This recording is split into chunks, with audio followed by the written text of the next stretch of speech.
Once upon a time, in a village, a rich man built a great temple at center of village. When temple was ready, many visitors started reaching the temple to worship.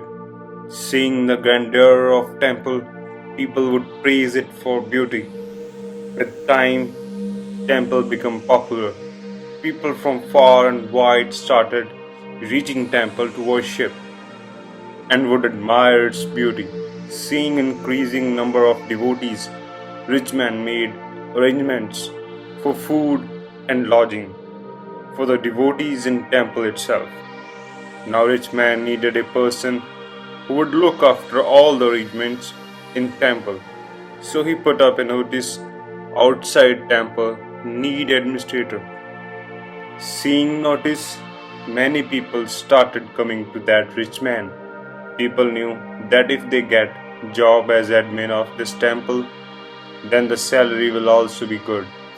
But rich man returned every applicant after interview and would say, I need a qualified person for this work who can manage temple properly.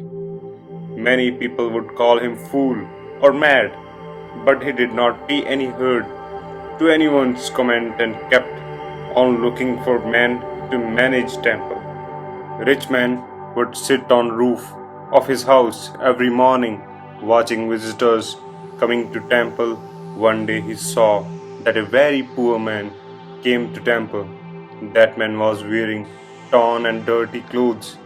When that poor man came out of temple, rich man called him and said, will you take care of arrangements for this temple?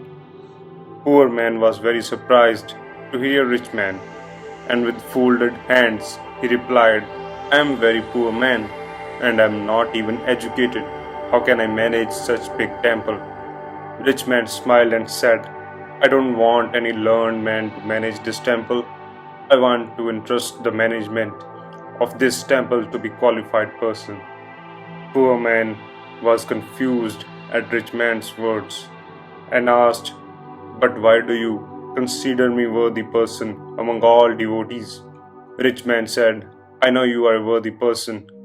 On the way to temple, I had buried a piece of brick for many days, one corner of which had came out from above. I was seeing for many days that many people used to stumble from that piece of brick, and many people even fall after stumbling from that piece of brick. But no one thought to remove that piece of brick from there. You did not stumble from that piece of brick, but still you saw it and thought of removing it from there. I saw that you took a shovel from the river and dug that piece and leveled the land there. Listening to this, poor man said, I have not done any great work. It is duty of every human being to think about others and remove the obstacles that come in the way. I only did what was my duty. The rich man smiled and said, only people who knows their duty and perform them are qualified people. Saying this, rich man handed over the responsibility of managing temple to that poor man. Even if no one is watching us, we should not forget our duty.